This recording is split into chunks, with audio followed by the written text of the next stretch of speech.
ሃይ ጋይስ አይ ቲንክ ይሄ መጨረሻ ቪዲዮ ነው የሚሆነው በዚህ አካውንት ላስት ዋርኒንግ ላይ ያለው አካውንቴ ኦልሞስት ሁሉም ቪዲዮዎች ጠፍተዋል።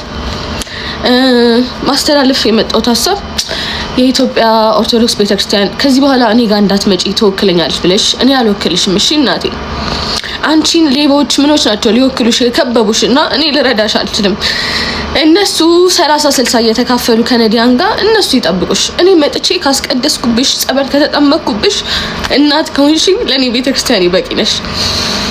ዝም ብላችሁ እንጂ እኔ የገዳም ማስታወቂያ ከሰራው ዘመን የለኝም ነበር። እኔ እኮ ተጠግቼ አምላኬን ፈልጌ ተጠግቼ ጭራሽ ከአምላኬ ርቄ የቤቱ ተክሏ መሆኑን ስታስተምሩኝ ትቼ ወጥቼ መጨፈር ከጀመርኩ ቆይቻለሁ። ዝም ብላችሁ የተነሳችሁብኝ።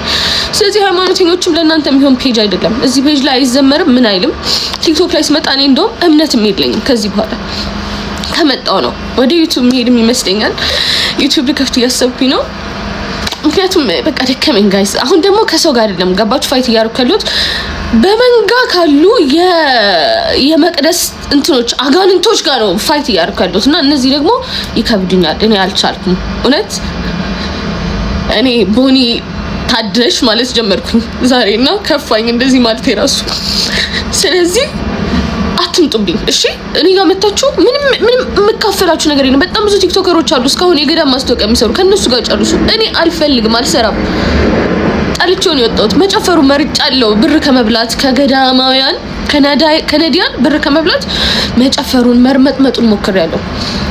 ከ10 ጻድቅ ጋር ከመዋል ከ100 ኃጢአተኛ ጋር መዋል መርጫለሁ። አምላኬንም እዛ ነው ያገኘሁት። ስለዚህ ተመችቶኛል። አታስቡልኝ ለኔ። ከዚህ በኋላ ግን መዝሙር ስለማታዩ እኔም ስለማልሰራባችሁ አንፎሎ አድርጋችሁ ከፔጅ ይወጡ እሺ። ስንት አይነት ብልግና በሚሰራበት አገር የአንድን ሴት ልጅ ህይወት ለማጥፋት ይሄን ያህል ከፍና ዝቅ አትበሉ። እሸቱ የሰራውን ቪዲዮ አየሁትኝና እኔ ያሰብኩትን ወይም በሰዓቱ የተሰሙኝን አንዳንድ ፖይንቶች ልንገራችሁ። በመጀመሪያ ደረጃ ባለጌን ካሳደገ የገደለ ጸደቀ ብለህ ነበርና ያው ሙሉ ቪዲዮ ላይ የእግዚአብሔርን ቃላት የመጽሐፍ ቅዱስን ጥቅሶች እየመጣ ከሃይማኖት ጋር ከጽድቅ ጋር እያገናኘው ስላወራኸው ጀስት በዛ አንግል እንነጋገርና ባለጌን ካሳደገ የገደለ ጸደቀ አልጸደቀም። የገደለ ሰው ምን ተስፋ አለው? የሚኖር እኮ ተስፋ አለው። ሁላችንም እግዚአብሔር ነው ተስፋችን። ነገ ተሻሻላላችሁ ብሎ ከተኛንበት የሚያነቃን በእድሜ ላይ እድሜ የሚጨምርልን እግዚአብሔር እሱ ነው ተስፋችን። የሞተ ምን ተስፋ አለው? ስላልሞተች መሰለኝ ያቺ ዝሙተኛዋ የተባለችዋ ሴት ክርስቶስ እግር ስር የተገኘችው። ይሁዳ ተንቀልቅሎ ስለሞተ ነው ክርስቶስን ያጣው። 3 ቀን መጠበቅ አቅቶት ነው ኢየሱስ ያመለጠው። ስለዚህ ሟች ምንም ተስፋ የለውም። ቋሚ ግን ሁሌም ተስፋ አለው። ራሳቸውን ያጠፉ ልጆች ወላጆቻቸውን ብትጠይቃቸው ልጆቻቸው ባለጌ እንኳን ሆኖ በህይወት በኖሩ ነው የሚሉክ። ምክንያቱም በህይወት በመኖር ውስጥ ነገ ተስፋ አለ። ነገ ክርስቶስ ይመጣል። ነገ ታሪክ ይገለበጣል። መጽሐፍ ቅዱስ ላይ በጣም ብዙ ሰዎች አይተናል። አሳዳጅ የነበሩ፣ ዝሙተኛ የነበሩ፣ ገዳይ የነበሩ የክርስቶስ ወንጌል ሰባኪ ሆነው ህይወታቸው ያለቀ። ህይወቱ ያላለቀ ሰው ሁሌም ተስፋ አለው። ባለጌም ቢሆን ምንም ይመለሳል። ክርስቶስ ተስፋ ሰጥቶ ቀን የጨመረለትን ሰው ግን እኔ ምን ቤት ነኝ እምገለው። ስለዚህ ይሄ ጎጂ ልማዳዊ ንግግሮችን ወሬ ለማሳመር ጨምረን መርዝ ነገሮችን ባንለቅ ጥሩ ነው። ሁለተኛ ወላጆች ልጆቻችሁን ጥቁር ውሻ ውለዱ ብላችሁ ለመርገም አትፍሩ አልክ። እኔ ስትናገረው ድንግጥ ነው ያለው ልቤ። ሰምቼ አላውቅም እንደዚህ አይነት ነገር። እንዴት ነው ከአንጀቴ የወጣው ልጄን ጥቁር ውሻ ውለድ ምለው?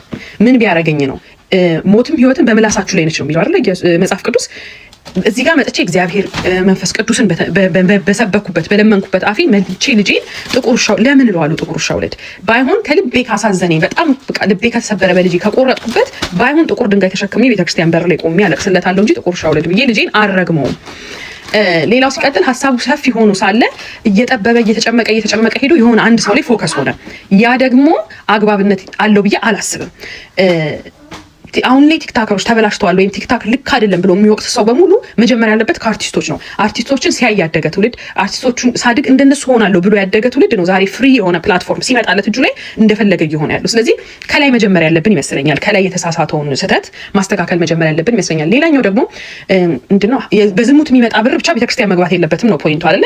በዝሙት እንደ ዝሙትን በሚቀሰቅስ ሰው የተሰበሰበ ብር እና ለምሳሌ አንተም በተለያየ ቦታዎች ላይ ብርን ትሰበስባለህ እና ሰዎቹ ሲደውሉ ብራችሁ የዝሙት ነው የንጹህ ብር ነው ትላቸዋለህ? አትላቸው። ማለት ሲጀመር እኮ የኃጢአት ብር ስጡኝ አይልም። ምክንያቱም የኃጢአት ብር ማለት እኔ በምረዳው ሰይጣን ገብቶበታል ብሩ። የሴጣን እርዳታ የሴጣን እገዛ ኖሮበት የመጣ ብር ነው። ሴጣን እንዴት ነው ጥሮ ግሮ ቤተክርስቲያን የሚያሰራው በብሩ?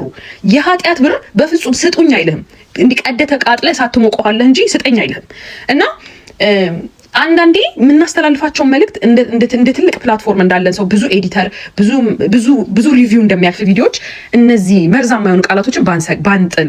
ሁለተኛ ላይ ደግሞ ቲክታክ ላይ በሃይማኖት ሰበብ መጥተው ሃይማኖትን መጥፎ ኢሜጅ ከሚያሳዩ ሰዎች ውስጥ ስናስብ እች ልጅ ቀዳሚ የምትመጣልን ልጅ አይደለችም። በጣም ብዙ ልጆች አሉና ማለት አሁን እሷ ሴፍ ሳይድ ነች ተብሎ ማለት ብነካት አሁን እሷን ብዙም ችግር የለውም፣ ብዙም ደጋፊ የላትም። የበሰበሰ ዝናብ አይፈራም ነገር ሆኖ አንዴ የወደቀ እንትን ተብሎ ከመርገጥ ሌላውን ብዙ ፎሎወር ያለውን እንደዚህ አይነት ስህተት የሚሰራው በድፍረት ለምን በማጋለጥ ከህዝቡ ጎን አትሆንልንም? ሌላኛው ነገር ደግሞ እንደ ቀልድ የተነሳው ይሄ ሀብታሙ ሰውዬ ምናምን አላሙዲን ምናምን የተባለ ወሬ ነው አይደል? እኔ ፐርሰናሊ እንደ ቀልድ ነው የተረዳሁት፣ እኔ በግሌ ሳወራ ማለት ነው። አንተ ደግሞ ኮሜዲያን እሸቱ እንደ ኮሜዲ እንደሚሰራ ሰው ብዙ ስታንዳርድ ኮሜዲዎችን ታያለህ። የውጭዎችን ጾታ ይነካሉ፣ ዘር ይነካሉ፣ ሀብታም ደሃ። በኮሜዲ ውስጥ በቀልድ ውስጥ ነው ሰው የሚኮረኩረው የሚነገረው አይደለ? ስለዚህ ቀልድ ሊገባህ ይገባል ብዬ አስባለሁ። እኔ እንደ ቀልድ ነው ያየሁት። ስህተትም ከነበረ በዚህ በሲሪየስ መንገድ ሳይሆን ቀልዱ እንዴት ትክክል እንዳልነበረ መነገር የሚቻልባቸው ሁኔታዎች ነበሩ። ከዛ አልፎ በሶሻል ፕላትፎርም ላይ በጣም ያወገዝናቸው እንዳናያቸው ብለን የቅርብ ጊዜ ታሪክ የሆኑ ሰዎች ተቀይረው አሁን የምንሞትላቸው የምንወዳቸው ልባቸውን ያየንበት እና የሚገርም ታሪክ እየሰሩ ያሉ ሰዎች አሉና ነገ ሁሌም የሰው ልጅ እስካልሞተ ድረስ ተስፋ አለው እና ፎከሱ ትልቅ የነበረው ፖይንት ጠቦ በጣም ወደ ትንሽ ከሚሄድ እንደዛ ቢደረግ ጥሩ ነበር እላለሁኝ። ቴንክ ዩ